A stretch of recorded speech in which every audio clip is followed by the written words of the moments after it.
22-летний житель Камских Полян, обвиняемый в поджоге пенсионера, признан невменяемым. Напомним, преступление произошло в поселке в феврале этого года.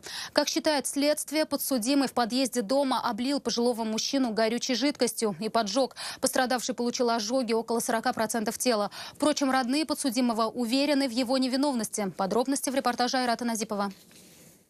Родные Александра Брызгалова живут в постоянном стрессе. Его судят по статье «Покушение на убийство». По версии следствия, парень облил пенсионера спиртом из флакончика и поджег. Мать считает, доказательств, что это сделал именно он, нет. Сам потерпевший даже на суде сказал, что я не говорил, что он меня обливал. Это мое предположение. Экспертизы этой бутылки сделано не было, вернее, было сделано на содержание. Она оказалась пустой. Отпечатки пальцев там не было. Ни моего сына, ни потерпевшего, ни даже вот этой Гали, которая дает показания. Трагедия произошла зимой в Камских Полянах. По версии следствия, этому предшествовал конфликт между 22-летним Александром и пенсионером в подъезде. Молодой человек, как считает гособвинение, ударил пенсионера, облил спиртом и поджег. Скоро на лестничную площадку вышла соседка, почуявшая запах гари. Она же основной свидетель произошедшего. Он не кричал, вот именно, что он стоял молча. Вот то, что я унюхала гарри, то вышла, посмотрела, вот тут уже факел полыхает. И бегом уже побежала его тушить.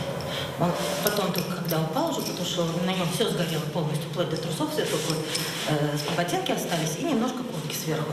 Он только лежал, говорил, что ему больно, все. По словам женщины, молодой человек в этот момент стоял рядом и смеялся. Она вызвала полицию и сама потушила пенсионера. Родные Александра Брызгалова считают, их сын никого не поджигал, никогда не курил и не носил зажигалки. В тот день он пришел к другу и проходил мимо. Просила адвокат провести комплексную ситуационную экспертизу для того, чтобы установить, невозможно ли это возгорание в результате несчастного случая.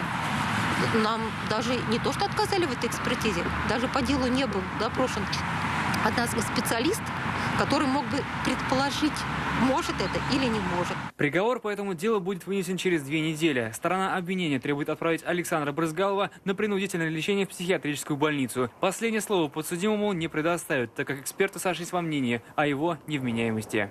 Айрат Назипов, Лилия Егорова, Евгений Лызаев. Вызов 112.